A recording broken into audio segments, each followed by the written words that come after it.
ভগবানকে ছাড়া আপনি যা কিছু করবেন মায়ার দ্বারা আপনি বন্ধন হবেন। একটা মুক্ত একটা বন্ধন, সেটাই ভগবান কৃষ্ণ গীতাতে খুব সুন্দরভাবে অর্জুনকে বোঝাচ্ছেন।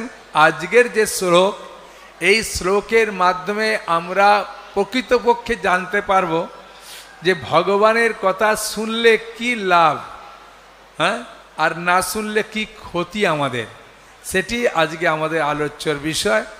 আমরা বোর্ডে লেখা আছে অষ্টাদশ অধ্যায়ের 75 নম্বর শ্লোক, আপনারা দেখবেন। আমি এখান থেকে পড়ব, আপনারা শুনে আমার সঙ্গে সঙ্গে বলবেন।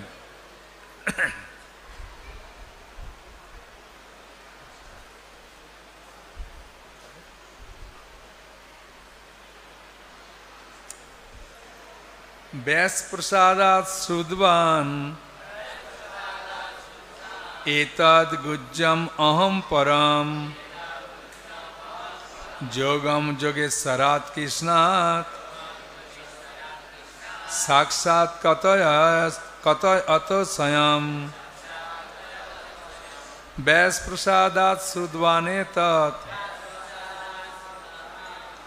এখানে এতৎটা জানি না। ব্যাস প্রসাদাৎ শ্রুতবান এতদ গুজ্জম অহম পরম যোগম যোগেশ্বরাৎ কৃষ্ণাৎ সাক্ষাৎ কথয়ত স্বয়ং। ব্যাস প্রসাদাৎ শ্রুতবান এতদ গুজ্জম অহম পরম যোগম যোগেশ্বরাৎ কৃষ্ণাৎ সাক্ষাৎ কথয়ত স্বয়ং। বলুন একজন।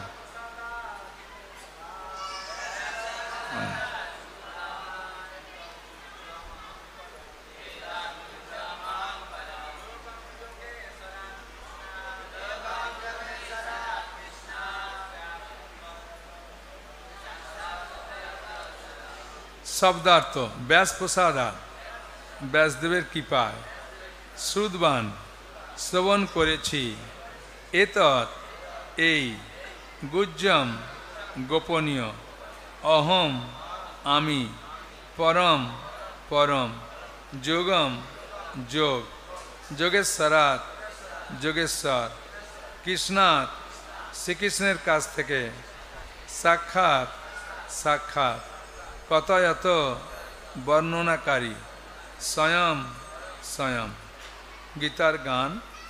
ব্যাসের প্রসাদে আমি শুনিলাম সেই পরম সে গুজ্জতম তুলনা জেনে, এই যোগ যোগেশ্বর কৃষ্ণ সে কইল, সাক্ষাৎ তাঁর মুখে আমি সে শুনিল। অনুবাদ: ব্যাসদেবের কৃপায় আমি এই পরম গোপনীয় যোগ সাক্ষাৎ বর্ণনাকারী স্বয়ং যোগেশ্বর শ্রীকৃষ্ণের কাছ থেকে শ্রবণ করেছি। সঞ্জয় বলছেন যে আমি এই যে জ্ঞানের কথা বললাম, সঞ্জয় কাকে বলছিলেন? ধৃতরাষ্ট্রকে। ধৃতরাষ্ট্রকে যখন বলছিলেন, সেই কথাটি তিনি সিদ্ধান্ত দিচ্ছেন যে আমি কি করে এই কথা আমি বলতে পারলাম। কুরুক্ষেত্র যুদ্ধে কোথায় আর কোথায়? হস্তিনাপুর, হ্যাঁ, অনেক দূরত্ব। তা আমি বললাম কিভাবে? আমার গুরুদেবের কৃপায়। ব্যাসদেব হচ্ছে সঞ্জয়ের গুরুদেব, তার কৃপায় আমি এই দর্শন করতে পারলাম, বর্ণনা করতে পারলাম। তাৎপর্যে শিল প্রভুপাদ বলছেন, ব্যাসদেব ছিলেন সঞ্জয়ের গুরুদেব এবং সঞ্জয় এখানে স্বীকার করেছেন যে ব্যাসদেবের কৃপার ফলে তিনি পরম পুরুষোত্তম ভগবান শ্রীকৃষ্ণকে জানতে পেরেছেন। অর্থাৎ সরাসরি নিজের চেষ্টার দ্বারা শ্রীকৃষ্ণকে জানতে পারা যায় না, তাকে জানতে হয় গুরুদেবের কৃপার মাধ্যমে। ভগবত তত্ত্ব দর্শনের উপলব্ধি যদিও সরাসরি, কিন্তু গুরুদেব হচ্ছেন তার স্বচ্ছ মাধ্যম। সেটি হচ্ছে গুরু পরম্পরার রহস্য। সদ্গুরুর কাছে সরাসরিভাবে ভগবদ্গীতা শ্রবণ করা যায়, যেমন অর্জুন শ্রবণ করেছিলেন। সারা পৃথিবী জুড়ে অনেক অতীন্দ্রিয়বাদী এবং যোগী রয়েছে, কিন্তু শ্রীকৃষ্ণ হচ্ছেন যোগেশ্বর। ভগবদ্গীতায় নির্দেশ স্পষ্টভাবে বর্ণিত হয়েছে, শ্রীকৃষ্ণের প্রতি শরণাগত হও। যিনি তা করেন তিনি হচ্ছেন শ্রেষ্ঠ যোগী। ষষ্ঠ অধ্যায়ের শেষ শ্লোকে সেই সত্য প্রতিপন্ন করে বলা হয়েছে, যোগিনামপি সর্বেশাম মদগতেন অন্তর আত্মনা। নারদমুনি হচ্ছেন শ্রীকৃষ্ণের শিষ্য, ব্যাসদেবের গুরুদেব। তাই ব্যাসদেবও হচ্ছেন অর্জুনের মতো সৎ শিষ্য, কারণ তিনি গুরু পরম্পরায় রয়েছেন। আর সঞ্জয় হচ্ছেন ব্যাসদেবের শিষ্য। তাই ব্যাসদেবের আশীর্বাদে সঞ্জয়ের ইন্দ্রিয়গুলি নির্মল হয়েছে। তিনি সরাসরিভাবে শ্রীকৃষ্ণকে দর্শন এবং তার কথা শ্রবণ করতে পেরেছেন। যিনি সরাসরি শ্রীকৃষ্ণের বাণী শ্রবণ করতে পারেন, তিনি রহস্য আবৃত জ্ঞান উপলব্ধি করতে পারেন। কেউ যদি গুরু শিষ্য পরম্পরায় ভগবত তত্ত্বজ্ঞান প্রাপ্ত না হন, তাহলে তিনি শ্রীকৃষ্ণকে দর্শন করতে পারেন না। তাই তার জ্ঞান সর্বদাই অসম্পূর্ণ, অন্তত ভগবদ্গীতা সম্বন্ধে। ভগবদ্গীতায় কর্মযোগ, জ্ঞানযোগ, ভক্তিযোগ সমস্ত যোগের পন্থা বিশ্লেষণ করা হয়েছে।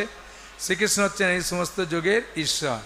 আমাদের বুঝতে হবে যে অর্জুন তার অসীম সৌভাগ্যের ফলে সরাসরিভাবে শ্রীকৃষ্ণকে জানতে পেরেছিলেন। তেমনি ব্যাসদেবের আশীর্বাদে সঞ্জয় শ্রীকৃষ্ণের কাছ থেকে সরাসরি শ্রবণ করতে পেরেছিলেন। প্রকৃতপক্ষে শ্রীকৃষ্ণের কাছ থেকে সরাসরি শ্রবণ করা আর ব্যাসদেবের মতো সদ্গুরুর মাধ্যমে শ্রীকৃষ্ণের বাণী শ্রবণ করার মধ্যে কোনো পার্থক্য নেই। শ্রী গুরুদেব হচ্ছেন ব্যাসদেবেরও প্রতিনিধি। তাই বৈদিক প্রথা অনুসারে সেই গুরুদেবের আবির্ভাব তিথিতে তাঁর শিষ্যরা ব্যাস পূজার অনুষ্ঠান করেন। এখানে শিল প্রভুপাদের তাৎপর্য সমাপ্ত। এই ভগবদ্গীতার জ্ঞান ভগবান কতদিন আগে দিয়েছিলেন?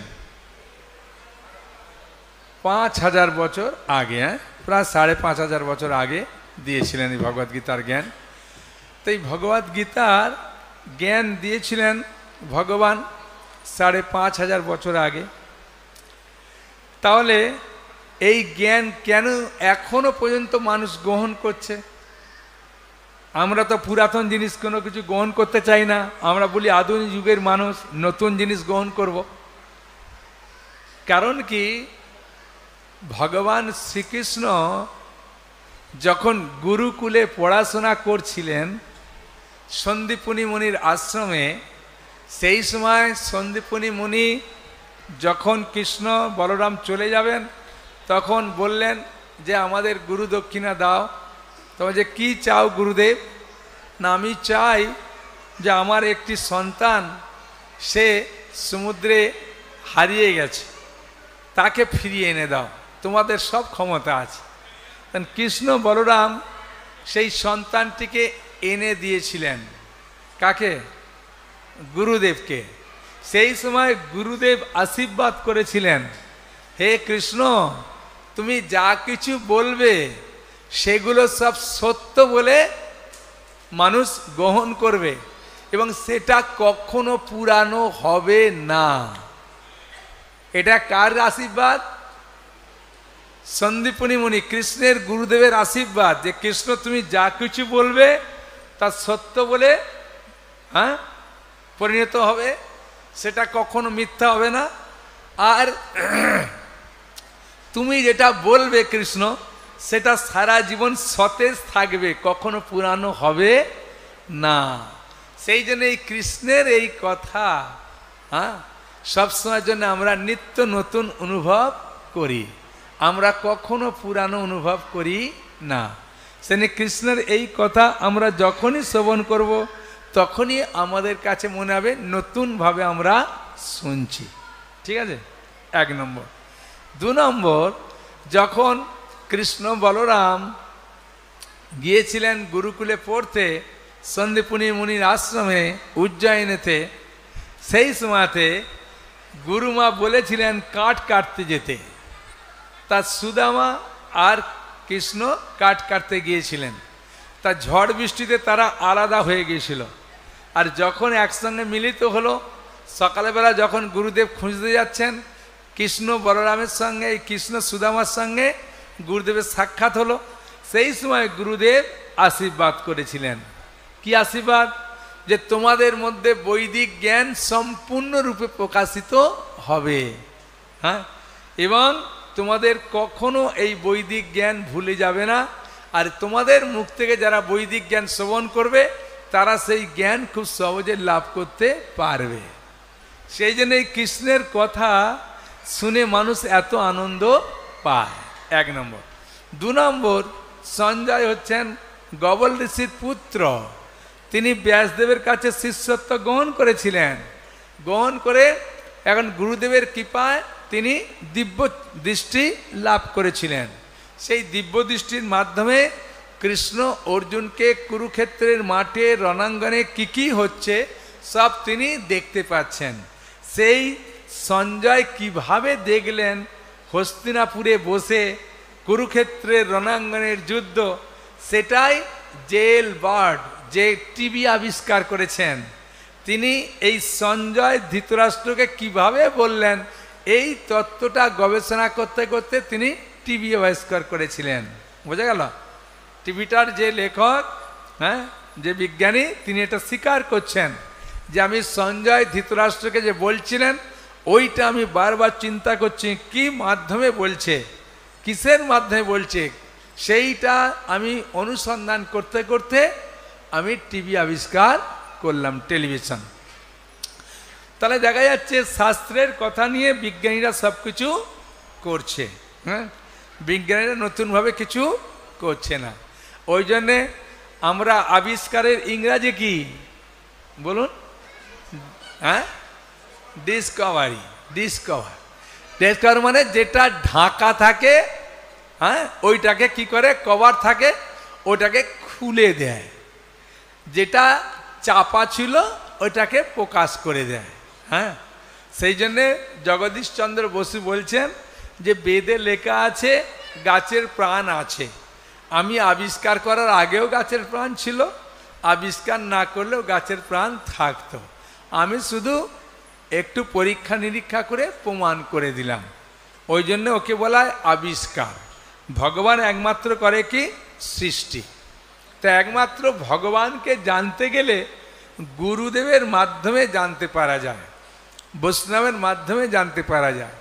আমাদের এই যে ভগবদ গীতা আছে, এই গীতাটা লিখেছেন পরম বৈষ্ণব শ্রীল প্রভুপাদ। এই গীতা যখন পড়বেন, এর পড়ার মাধ্যমে আপনি খুব সহজে ভগবানকে জানতে পারবেন। এই ভগবানকে জানার একটা মাধ্যম আপনার, যেমন কারেন্ট আসবে, কিসের মাধ্যমে আসবে? তারের মাধ্যমে। তারটা হচ্ছে একটা মাধ্যম। হ্যাঁ, ঠিক এই ভগবদ গীতা পড়লে ভগবান আছেন কি নেই, ভগবান কি করেন, ভগবানের সঙ্গে আমার কি সম্পর্ক, সেগুলো খুব সহজে জানতে পারা যায়। সেটাই ব্যাসদেবের শিষ্য সঞ্জয় বলছেন, আমার গুরুদেবের মাধ্যমে আমি খুব সহজে এই তত্ত্বটি জানতে পারলাম। গুরুদেবের কৃপা না হলে পারে না।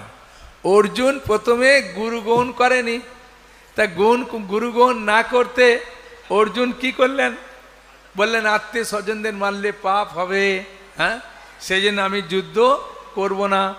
আমি এখন মোহগ্রস্ত হয়েছি। এখন এই মোহ থেকে দূর করার জন্যে অর্জুন যাই গুরুদেব কৃষ্ণকে গুরুরূপে গ্রহণ করলেন, আর গুরুদেব অর্জুনকে জ্ঞান দিতে শুরু করলেন। সেই জ্ঞানের ফলে অজ্ঞানকে খুব সহজে নষ্ট করতে পারলেন। হ্যাঁ, একটা ছেলে, যুবক ছেলে, শিক্ষিত ছেলে আমাকে বলছেন আপনার সঙ্গে একটু আলাদাভাবে কথা বলবো। আমি বলছি বলুন, কি বলবেন? বলছে না, সকলের সামনে বললে খারাপ লাগবে, আপনি একটু পাশে আসুন। বলে আড়ালে গেলাম, তখন ও আমাকে বলছেন যে আচ্ছা, গুরু গ্রহণ করা কি জরুরি?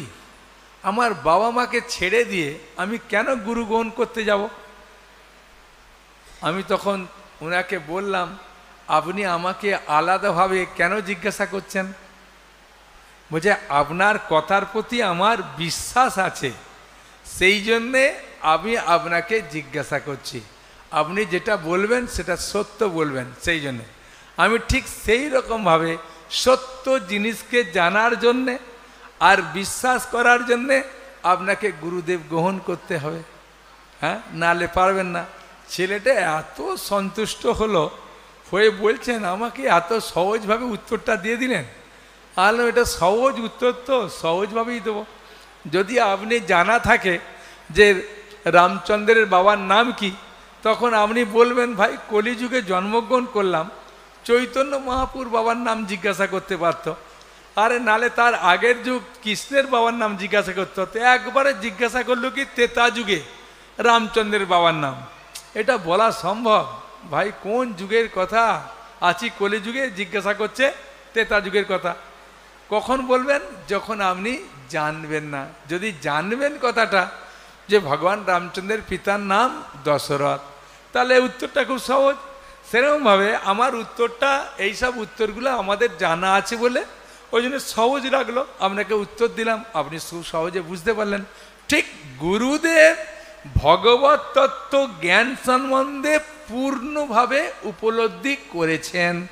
সেই জন্য গুরুদেবের কাছ থেকে আমরা যখন কোনো কিছু শ্রবণ করব, তখন সেই ভগবান তত্ত্ব জ্ঞান, ভগবত তত্ত্ব জ্ঞান আমাদের হৃদয়ে খুব সহজে প্রবেশ করবে। বুঝেছেন? সেই জন্য গুরুদেব গ্রহণ করা উচিত। এবং কৃষ্ণ কথা দিয়েছেন, বৈষ্ণবের আবেদনে কৃষ্ণ দয়াময়, অন্য কিছুর আবেদনে কৃষ্ণ দয়াময় নয়। হ্যাঁ, সবরই সে ফল তার গুরুদেব মাতঙ্গ ঋষি শুধু সবরীকে বলেছিলেন যে সবরী, তুমি ভগবানকে খোঁজ করার জন্যে কোথাও যেতে হবে না, তুমি বাড়িতে থেকে ভগবানকে তোমার কাছে আসবে, তুমি তার সেবা পূজা করবে। বলেন ঠিক আছে। বলে মাতঙ্গ ঋষি মারা গেল গুরুদেব। তখন সবরী কি করলেন? রোজ চিন্তা করতেন আজকে আমার বাড়িতে ভগবান আসবেন, খুব সুন্দরভাবে পরিষ্কার করতেন আর বাগান থেকে ফল নিয়ে রাখতেন। যখন ভগবান 14 বছর পরে যখন তিনি ফিরে যাবেন, হ্যাঁ, তার আগে যখন সীতা ঠাকুরানীকে রাবণ নিয়ে গেছেন, সেই সময় ঘুরতে ঘুরতে যখন সবরীর কাছে যাচ্ছেন, সেই সময় মুনি ঋষিরা বলছিলেন যে প্রভু সবরীর কাছে যাবেন না, ওর কাছে বসার আসনও নেই, আর পা ধুয়ে দেওয়ার জন্য জলের কোনো ঘটি নাই, আপনি যে যাবেন আপনাকে আপ্যায়ন করার কিছু নাই, আমাদের কাছে আসুন, কত কি জিনিসপত্র আছে, আপনাকে কত আদর করে খাওয়াবো। ভগবান বললেন না, আমার ভক্ত কথা দিয়েছে, সেই আমার ভক্তের কথার জন্যে আমাকে সবরীর কাছে যেতে হবে। তাই সবরীর কাছে যখন ভগবান গিয়ে বললেন, তখন সবরীর এত বয়স হয়ে গেছিল, ভুরুগুলো চোখে একদম ঢাকা পড়ে গেছিল। যখন ভগবান রামচন্দ্র এলেন, এসে বললেন সবরী আমি এসেছি। বললে ও প্রভু এসেছেন? বলে তিনি চোখটা এরমভাবে টেনে ভগবানকে দর্শন করলেন, চরণ থেকে মুখমণ্ডল দর্শন করলেন, দর্শন করে তিনি চোখ বন্ধ করে দিলেন।